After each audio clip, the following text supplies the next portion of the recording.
I'm Travis Lybbert, Professor of Agricultural and Resource Economics at the University of California, Davis, and Chair of the Standing Panel on Impact Assessment, SPIA.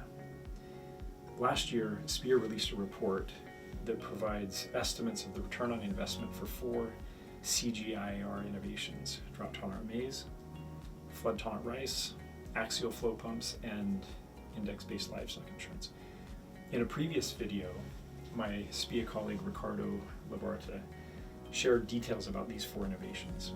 Here, I'd like to just highlight a few main takeaways. First, it's encouraging that all 4 of these innovations likely generated strong returns on investment. In fact, 3 of the 4 likely generated better than $7 return for each dollar invested. Now, these are rare. These kinds of big wins are rare in research for development organizations, but they're critical because they carry the full portfolio in terms of fulfilling the mission of the CGIAR.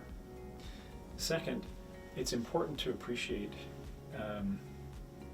what goes into these estimations. So there are layer upon layer of assumptions that lead to the estimation of the return on investment numbers, which is why in the report we emphasize distributions that build in a lot of uncertainty around those assumptions, things that we can't fully know.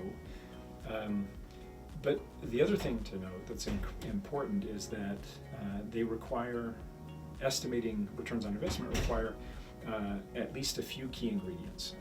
2 of the 3 sources of data SPIA produces regularly, so evidence on reach and evidence on impact, reach being the number of households, impact the benefits per household or per beneficiary.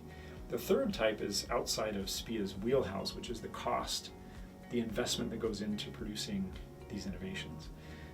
It's important going forward, if these return on investment figures are to be institutionalized in some way, it's important that the CG centers themselves have a way to collect and archive cost data in a way that's linked to innovations. Finally, just a couple of caveats that I think are important to keep in mind. The first is an organization like the CG is tasked with producing global public goods. It's tasked with influencing the policy process, which means that there are a lot of things, a lot of innovations that come out of the CG system that don't lend themselves to an ROI estimation. Furthermore, in a research for development organization like the CG, small wins, disappointments, and even failures are critical to the mission of generating innovation and to the process of discovery. So with that, I encourage you to read the report. Let us know what you think. There's a lot more in the report, but those key takeaways maybe give you a place to begin digesting what's in the report.